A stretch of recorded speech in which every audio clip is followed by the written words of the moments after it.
اب وہ اس قرآن پاک کی میں سمجھتا ہوں، بلکہ میں کیا سمجھتا ہوں، امام کائنات صلی اللہ علیہ وسلم نے فرمایا، صحیح مسلم کی حدیث ہے کہ آیت العظم من القرآن ہے یہ آیت الکرسی، قرآن کی سب سے زیادہ عظمت والی آیت۔ ایک آیت کے اندر اللہ تبارک و تعالیٰ نے توحید کا وہ تعارف کروایا ہے جو سورۃ الاخلاص کی تفسیر ہے۔ سورہ اخلاص کے اندر تو بس وہ 4 آیات کے اندر مختصر بات کی گئی، سورۃ الاخلاص کی تفسیر جو ہے وہ آیت الکرسی ہے۔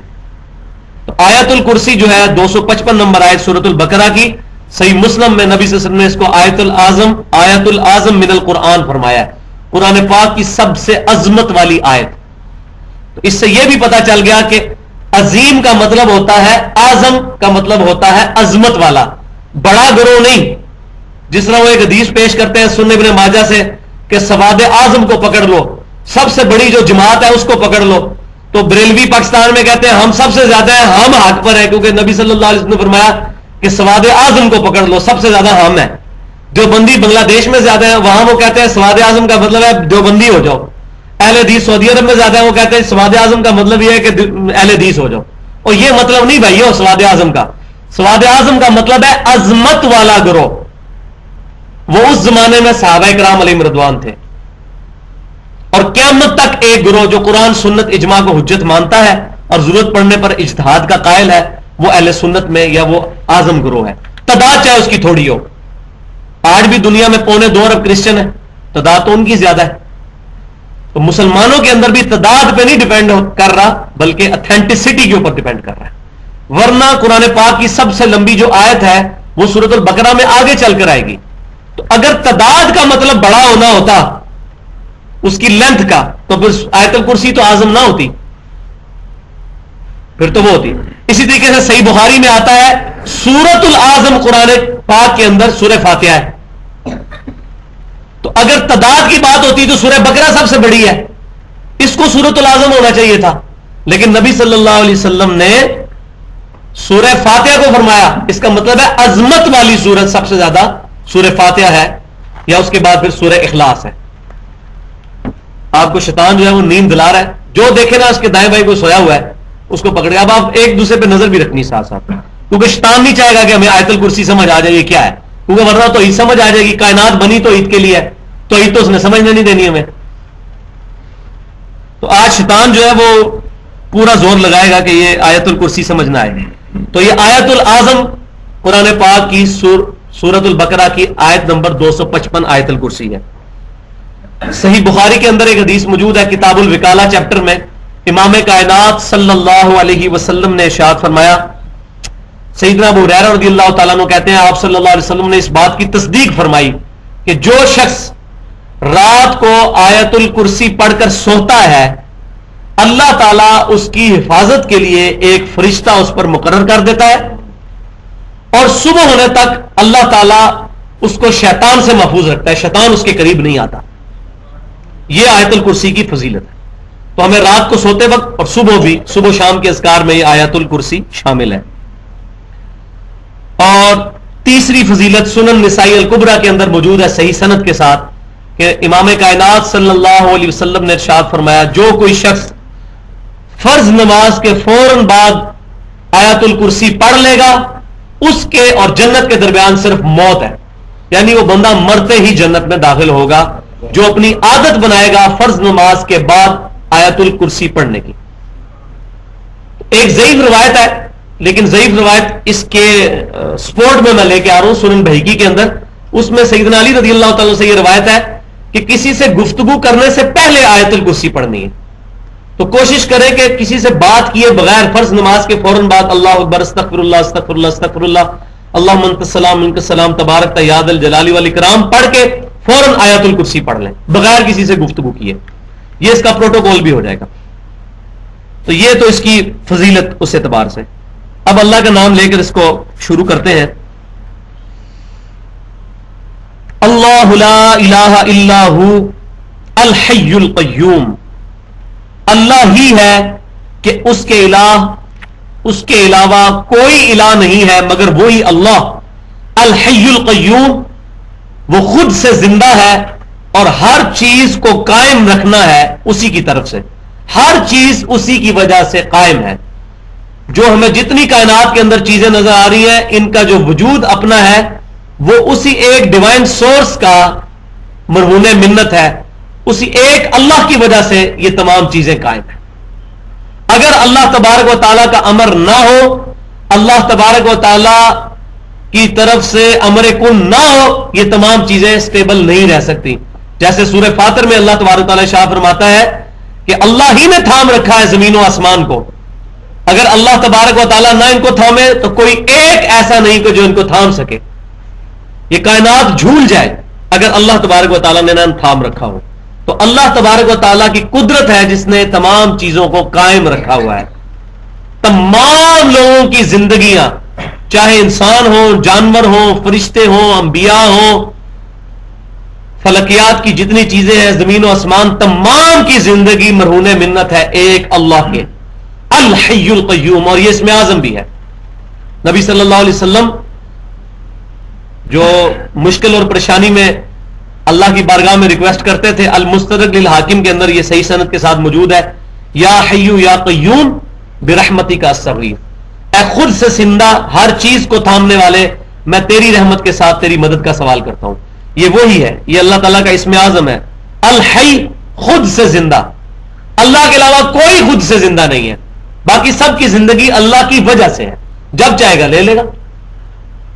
القیوم, جو سب کو زندہ رکھنے والا ہے, خود زندہ اور سب کو زندہ اور قائم رکھنے والا.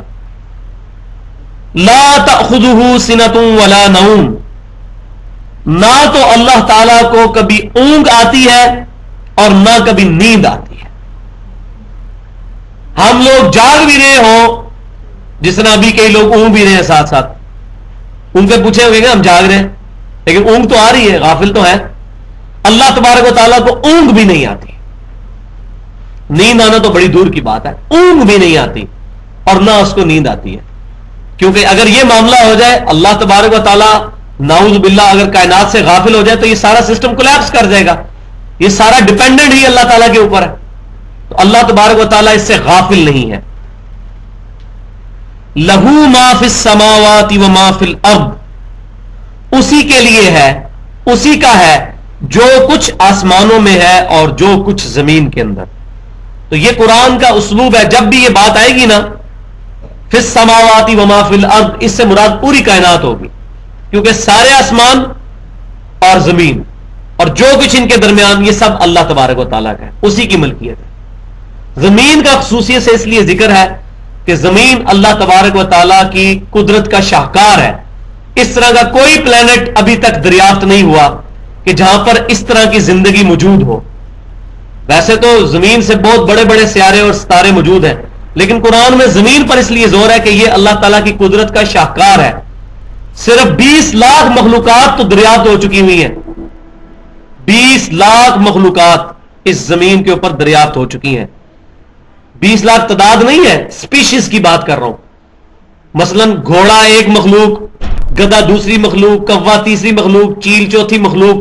اس طریقے سے اگر گننا شروع کریں تو جانور اور پودے اور یہ چرند پرند اور حشرات ملا کر 20 لاکھ مخلوقات بنتی ہیں جو زمین پہ دریافت ہو چکی ہیں. اس روئے ارض پہ 1 انچ بھی ایسا نہیں ہے جہاں پر کوئی نہ کوئی زندہ مخلوق موجود نہ ہو. ایون ہماری یہ کھال ہے, اس کے اوپر بھی بیکٹیریا پل رہے ہیں جو ہمیں نظر نہیں آتے.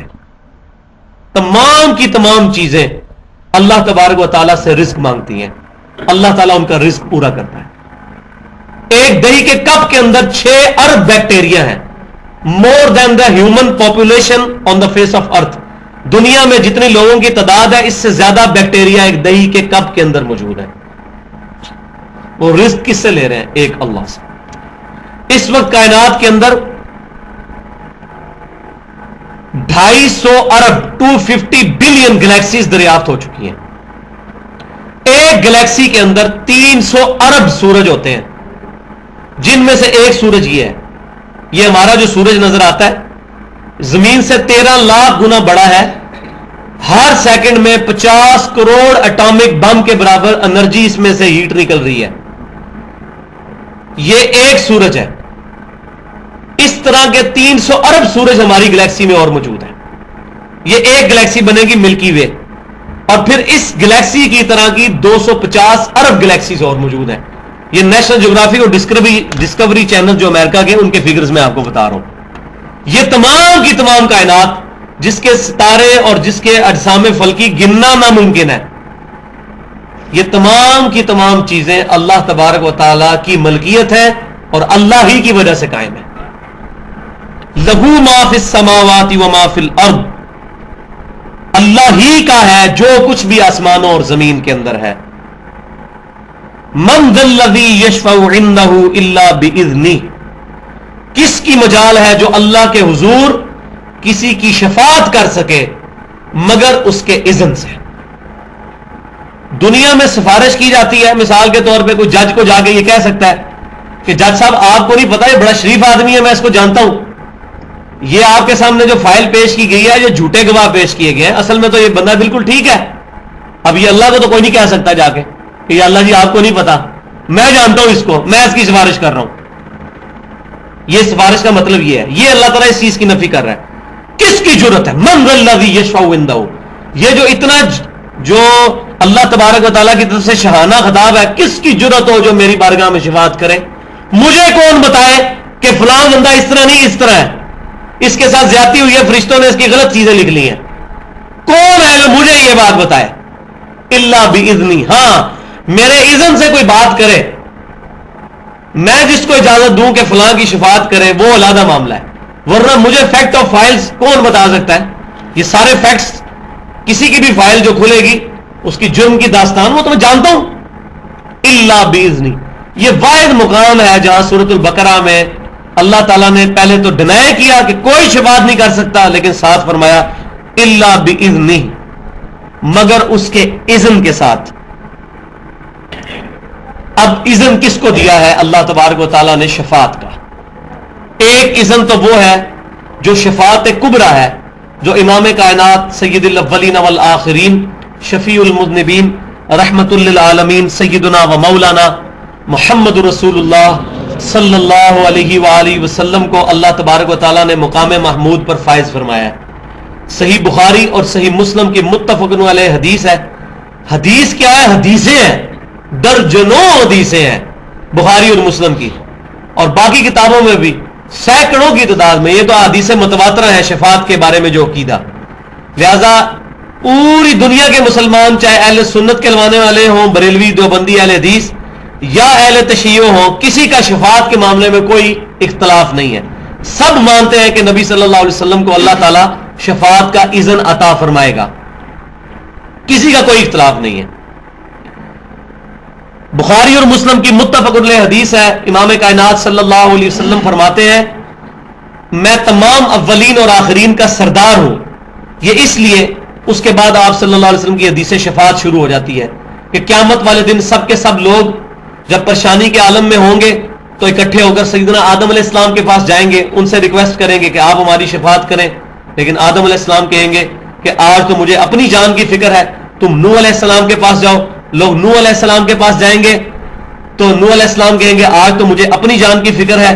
تم ابراہیم علیہ السلام کے پاس جاؤ، لوگ ابراہیم علیہ السلام کے پاس جائیں گے، وہ کہیں گے آج مجھے اپنی جان کی فکر ہے. موسیٰ علیہ السلام کے پاس جاؤ. اس طریقے سے مختلف احادیث میں مختلف الفاظ ہیں. مختصر یہ کہ اینڈ پہ لوگ حضرت عیسیٰ علیہ السلام تک پہنچیں گے تو عیسیٰ بن مریم علیہ السلام کہیں گے کہ آج کے دن میں اس شخص کو جانتا ہوں کہ جس کے ہاتھ پر شفاعت کا دروازہ کھلے گا، تم محمد رسول اللہ صلی اللہ علیہ وسلم کے پاس چلے جاؤ، وہ شفاعت کریں گے. آپ صلی اللہ علیہ وسلم فرماتے ہیں پھر لوگ میرے پاس آئیں گے تو میں کہوں گا کہ ہاں میں شفاعت کروں گا. آپ صلی اللہ علیہ وسلم کہتے ہیں میں اللہ تعالیٰ کی بارگاہ میں سجدہ ریز ہوں گا اور جب تک اللہ چاہے گا میں سجدے میں ہی رہوں گا. پھر اللہ تبارک و تعالیٰ مجھے فرمائے گا اے محمد صلی اللہ علیہ وسلم اپنا مبارک سر اٹھائیے، آپ شفاعت کریں، آپ کی شفاعت قبول کی جائے گی، آپ بات کریں، آپ کی بات سنی جائے گی. تو آپ صلی اللہ علیہ وسلم فرماتے ہیں پھر اللہ تعالیٰ میرے لیے تعداد مخصوص کر دے گا کہ آپ اتنے امتیوں کو دوزخ سے نکال کر جنت میں لے جائیں، ان کی شفاعت فرمائیں. تو میں پھر ان کی شفاعت کروں گا، پھر واپس آؤں گا، پھر میں نبی سے اللہ تعالیٰ کی بارگاہ میں سجدہ کروں گا. پھر اللہ تبارک و تعالیٰ مجھے فرمائے گا اپنا سر اٹھائیے. پھر اللہ تعالیٰ مجھے کلمات سکھائے گا جن سے میں اللہ تعالیٰ کی توحید بیان کروں گا، اللہ کی تعریف بیان کروں گا. پھر اللہ تعالیٰ میرے لیے ایک تعداد مخصوص کرے گا. اس طرح 3 دفعہ ہوگا. اور پھر تیسری دفعہ اللہ تبارک و تعالیٰ سے میں ریکویسٹ کروں گا کہ جس نے ایک دفعہ بھی اخلاص کے ساتھ کہا ہے لا الہ الا اللہ محمد رسول اللہ صلی اللہ علیہ وسلم، اس کو بھی میں دوزخ سے نکال لوں تو وہ شفاعت قبول کی جائے گی.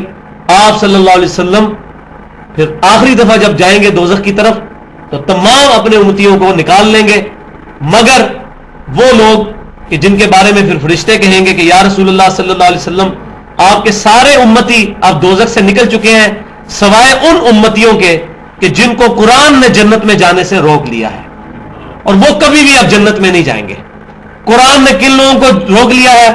وہ جو اللہ تعالیٰ کا کیٹاگوریکل فیصلہ ہے سورۃ المائدہ کی آیت نمبر 72 میں انہ من یشرک باللہ فقد حرم اللہ علیہ الجنہ ومأواہ النار وما للظالمین من انصار، کہ بے شک جو کوئی اللہ کے ساتھ شرک کرے گا اللہ تعالیٰ نے اس پہ دوزخ حرام کر دی ہے، جنت حرام کر دی ہے، اس کا ٹھکانہ دوزخ ہے اور وہاں اس کا کوئی بھی مددگار نہیں ہوگا والعیاذ باللہ. پھر 2 دفعہ اللہ تعالیٰ نے سورۃ النساء میں آیت نمبر 48 اور 116 میں ارشاد فرمایا ان اللہ لا یغفر ان یشرک بہ، اللہ تعالیٰ اس گناہ کو کبھی معاف نہیں کرے گا کہ کوئی شخص اللہ کے ساتھ شرک کرے. ویغفر ما دون ذلک لمن یشاء، اس کے علاوہ جس کا گناہ چاہے گا معاف کر دے گا. ومن یشرک باللہ فقد ضل ضلالا بعیدا، اور جو کوئی بھی اللہ کے ساتھ شرک کرے گا وہ گمراہی میں دور جا پڑا. تو شرک کرنے والے کی مغفرت نہیں ہوگی، شرک کرنے والے کی شفاعت بھی نہیں ہوگی. نبی صلی اللہ علیہ وسلم جب یہ سنیں گے کہ قرآن نے روک رکھا ہے تو آپ صلی اللہ علیہ وسلم اس کی شفاعت نہیں کریں گے، اگرچہ وہ آپ صلی اللہ علیہ وسلم کے امتی ہوں گے لیکن ان کی شفاعت نہیں ہوگی. صحیح مسلم میں حدیث ہے جس مسلمان کے جنازے میں 40 ایسے مسلمان شریک ہوں جو شرک نہ کرتے ہوں اللہ تعالیٰ ان کی شفاعت اس کے حق میں قبول کر لے گا. تو اس کا مطلب ہے جنازہ پڑھنے والا بھی مشرک ہو سکتا ہے.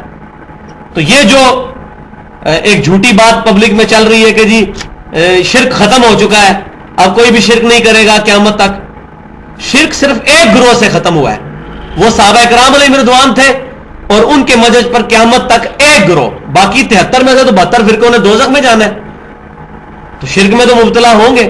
ایک گروہ شرک سے محفوظ رہے گا قیامت تک، اسی کی شفاعت نبی صلی اللہ علیہ وسلم نے کرنی ہے. ورنہ آپ کیوں فرما رہے ہیں کہ جس کا جنازے میں 40 مسلمان ایسے شریک ہوں جو شرک نہ کرتے ہوں؟ جنازہ تو پڑھتا ہی مسلمان ہے، اس کا مطلب مسلمان بھی شرک کر سکتا ہے. اس پہ ہمارا پورا پمفلٹ ہے ریسرچ پیپر، دعا صرف ایک اللہ ہی سے، وہ ٹاپک نہیں ہے. تو آپ صلی اللہ علیہ وسلم نے حدیث شفاعت کے بعد پھر آپ نے آیت تلاوت فرمائی. صحیح بخاری اور مسلم میں آتا ہے سورہ بنی اسرائیل کی وہ آیت عسیٰ ان یبعثک ربک مقاما محمودا، اے محبوب صلی اللہ علیہ وسلم ان قریب آپ کا رب آپ کو اس جگہ پر فائز کرے گا مقام محمود پر، یعنی ایسے مقام پر جہاں لوگ آپ کی تعریف بیان کریں گے. تو یہ مقام محمود کا ذکر قرآن میں بھی موجود ہے، یہ نبی صلی اللہ علیہ وسلم کی شفاعت کا ذکر ہے. صحیح بخاری اور مسلم کی حدیث سے ہمیں یہ بات پتہ چلی.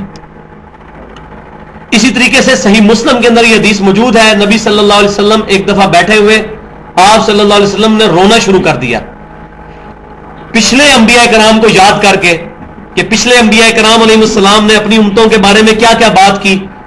یا قیامت والے دن عیسیٰ علیہ السلام کہیں گے اللہ یہ میرے امتی تیرے بندے ہیں، چاہے ان کو عذاب دے چاہے ان کو چھوڑ دے، یعنی وہ اللہ نے برات کریں گے. لیکن نبی صلی اللہ علیہ وسلم یہ بات کرتے کرتے آپ صلی اللہ علیہ وسلم نے رونا شروع کر دیا اور آپ نے کہا اے اللہ میری امت میری امت میری امت. اسی وقت پھر اللہ تبارک تعالیٰ نے سیدنا جبرائیل علیہ السلام کو بھیجا. یہ حدیث صحیح مسلم کتاب الایمان میں موجود ہے. اور جبرائیل علیہ السلام نے آ کر نبی صلی اللہ علیہ وسلم کو تسلی دی کہ اللہ تعالیٰ فرماتا ہے کہ اے نبی صلی اللہ علیہ وسلم ہم آپ کو آپ کی امت کے معاملے میں راضی کر دیں گے اور آپ صلی اللہ علیہ وسلم کو آپ کی امت کے معاملے میں غمناک نہیں ہونے دیں گے. تو آپ صلی اللہ علیہ وسلم کو شفاعت کا اللہ تبارک تعالیٰ نے اذن عطا فرمایا. قرآن پاک میں بھی ہے وَلَسَوْفَ يُعْطِيكَ رَبُّكَ فَتَرْضَىٰ، اے محبوب صلی اللہ علیہ وسلم آپ کا رب آپ کو اتنا دے گا کہ آپ اپنے رب سے راضی ہو جائیں گے. تو آپ صلی اللہ علیہ وسلم کو شفاعت کا اختیار دیا گیا. لیکن بخاری اور مسلم کی حدیث ہے امام کائنات صلی اللہ علیہ وسلم نے فرمایا ہر نبی کو اللہ تعالیٰ نے ایک دعا دی تھی، اس نبی نے وہ دعا دنیا میں ہی کر لی. میں نے ایک وہ مقبول دعا اپنی امت کے لیے سنبھال کر رکھی ہے، میں اس دعا کے ذریعے اپنی امت کی شفاعت کروں گا قیامت والے دن، اور میری شفاعت سے میرے ہر امتی کو فائدہ پہنچے گا سوائے اس شخص کے کہ جس نے اللہ کے ساتھ کسی قسم کا شرک کیا ہوگا. مشرک کو نبی صلی اللہ علیہ وسلم کی شفاعت کوئی نہیں ملنی، چاہے وہ نعرہ لگاتا رہے غلامی رسول میں موت بھی قبول ہے۔ اگر وہ نبی صلی اللہ علیہ وسلم کا گستاخ ہے، نبی صلی اللہ علیہ وسلم کی تعلیمات کے برخلاف وہ اللہ تعالیٰ کی ذات و صفات میں شرک کر رہا ہے، اس کے لیے کوئی شفاعت نہیں ہے۔ اسی طریقے سے ایک بہت زبردست حدیث جامعہ ترمذی میں موجود ہے، سیدنا انس بن مالک رضی اللہ تعالی عنہ کہتے ہیں یا رسول اللہ صلی اللہ علیہ وسلم میں آپ کی شفاعت کا طلبگار ہوں، تو قیامت والے دن میں آپ کو کہاں پر تلاش کروں؟ جامعہ ترمذی میں بہت زبردست یہ حدیث میں نے آج ہی پڑھی ہے، مجھے بڑا مزہ آیا، میں نے کہا یہ میں حدیث ضرور بیان کروں۔ پہلے سنی سنائی تھی، لیکن پہلے ہم سنا کے سننی تھے، آپ پڑھ لکھ کے سننی ہے، تو سنی سنائی چیز بیان نہیں کرنی چاہیے جب تک خود صحیح سند کے ساتھ پڑھ نہ لیں۔ تو حضرت انس نے کہا، سیدنا انس رضی اللہ تعالیٰ نے عرض کی کہ اللہ کے نبی میں آپ کی شفاعت کا طلبگار ہوں، تو قیامت والے دن میں آپ کو کہاں پر تلاش کروں؟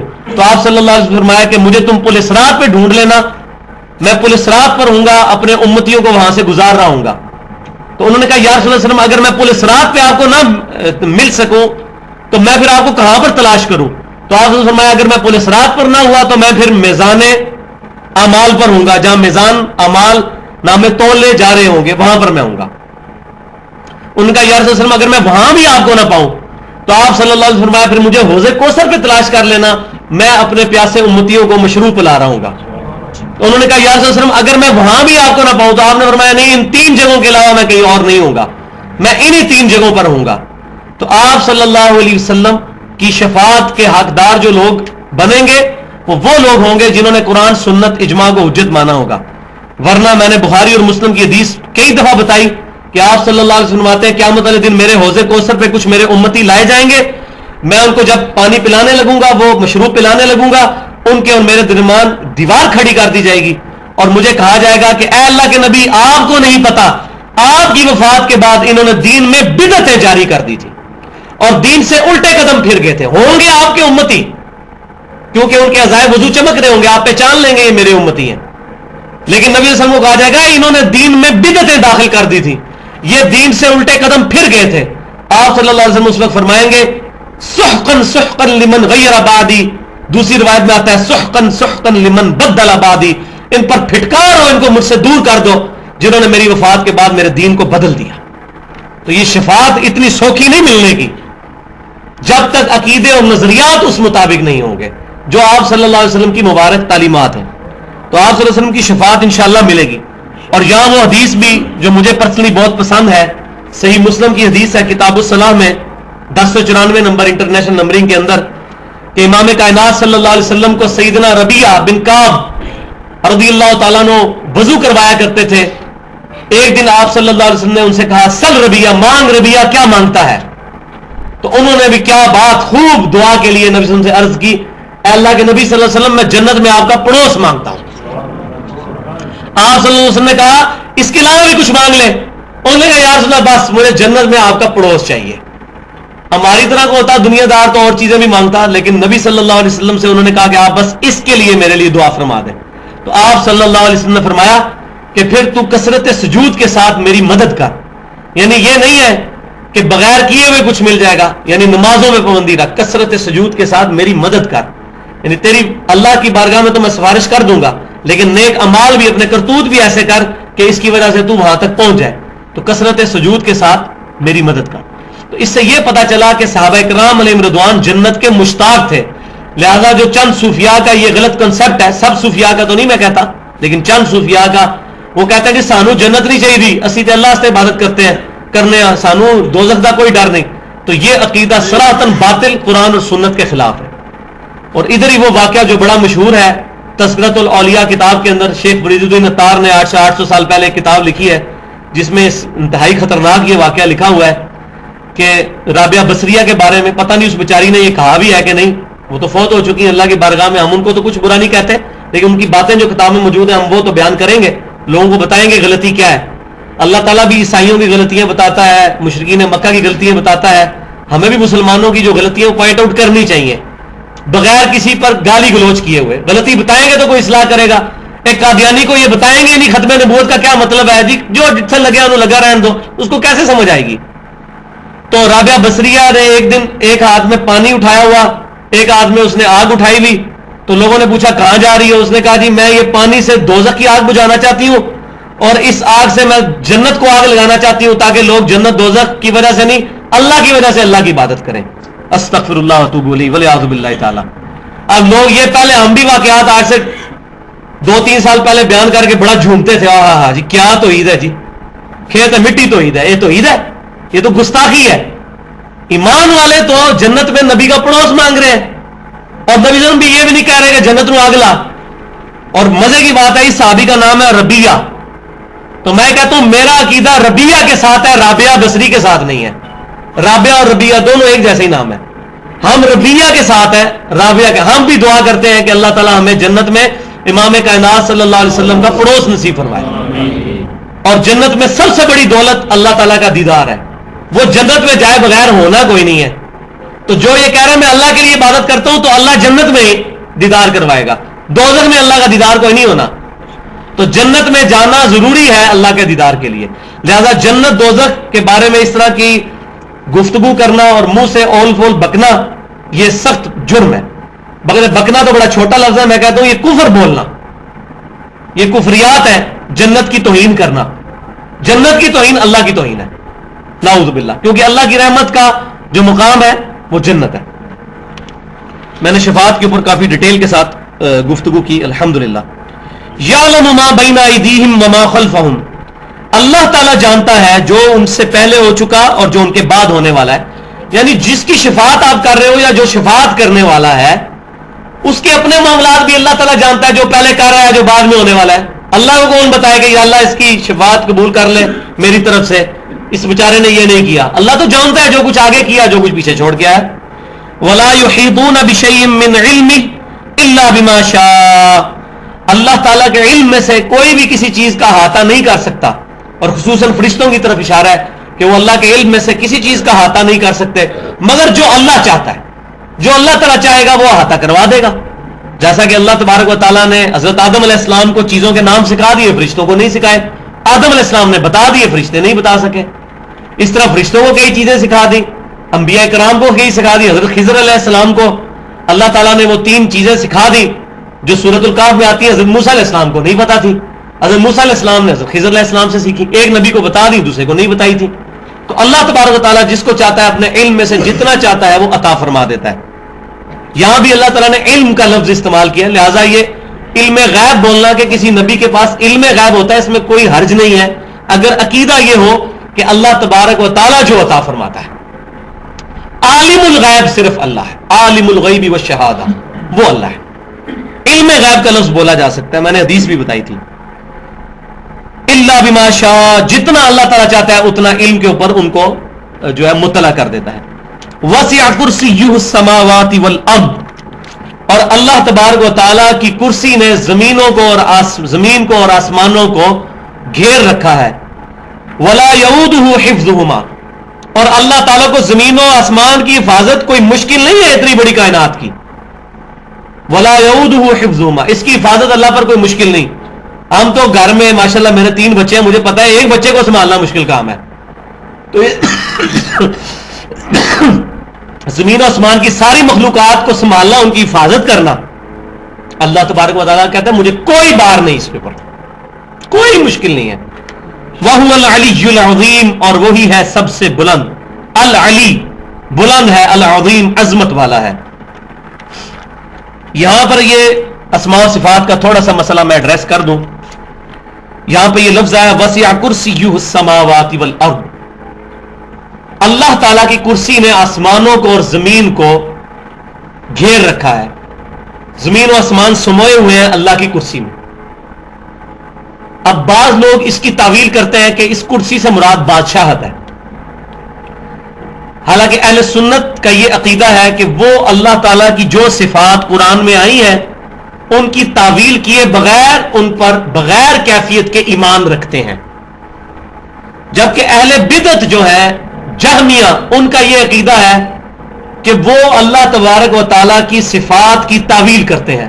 مثال کے طور پر صحیح بخاری اور مسلم میں حدیث آتی ہے کہ اللہ تبارک و تعالیٰ نے حضرت آدم علیہ السلام کو اپنے ہاتھوں سے پیدا کیا, یہ کیٹاگوریکل مینشن ہے, اور اشارتاً قرآن میں بھی ہے کہ اللہ تعالیٰ نے شیطان سے کہا کہ تو اس کو سجدہ کیوں نہیں کرتا جس کو میں اپنے ہاتھوں سے میں نے بنایا.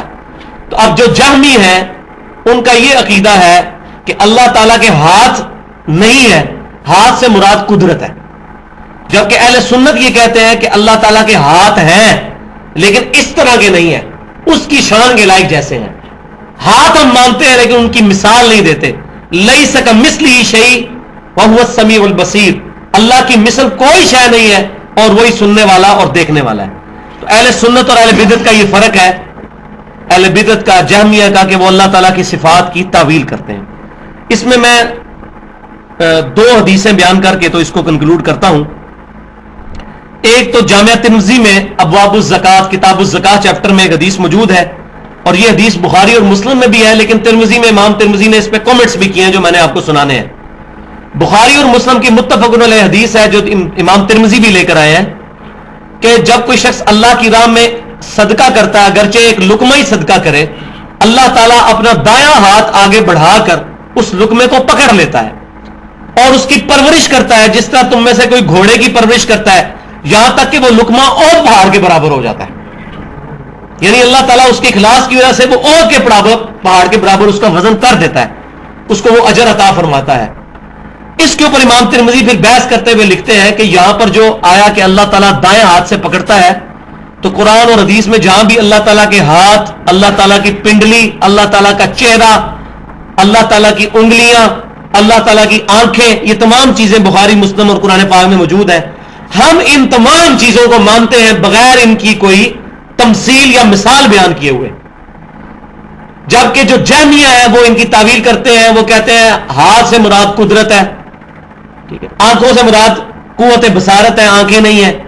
تو یہ انہوں نے کہا کہ جہمیہ نے ان کی وہ تعویل کی جو اہل سنت میں سے کسی نے نہیں کی. اہل سنت کے امام مالک پورا, بلکہ امام ترمذی نے یہ الفاظ لکھے ہیں, اہل سنت و جماعت کے امام مالک, امام سفیان بن عیینہ, عبداللہ بن مبارک رحمہم اللہ اور باقی ائمہ اہل سنت یہ کہتے ہیں ہم اللہ کی تمام صفات کو مانتے ہیں بغیر ان میں کوئی تعویل کیے ہوئے, بغیر اس کی کوئی مثال بیان کیے ہوئے.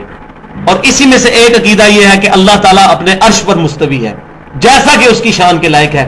ہم اس کی کوئی تعویل نہیں کرتے کہ اللہ تعالیٰ عرش پر مستوی نہیں, بلکہ اللہ نے غلبہ فرمایا عرش پہ, جیسا کہ المحند علی المفند کے اندر شیخ خلیل سہارنپوری نے 1906 کے اندر اپنے عقیدوں میں لکھا, علماء دیوبند کے 35 علماء کے اس پہ سائن ہے کہ ہم اللہ تعالیٰ کو جو عرش پہ مانتے ہیں تو اگرچہ, اچھا انہوں نے بھی یہ بات مانی ہے, اگرچہ سلف نے اس کی کوئی تعویل نہیں کی, لیکن ہم بعد والے علماء نے لوگوں کو سمجھانے کے لیے, تاکہ لوگوں کو یہ بات سمجھ آئے, لوگوں کو سمجھانے کی کیا ضرورت ہے.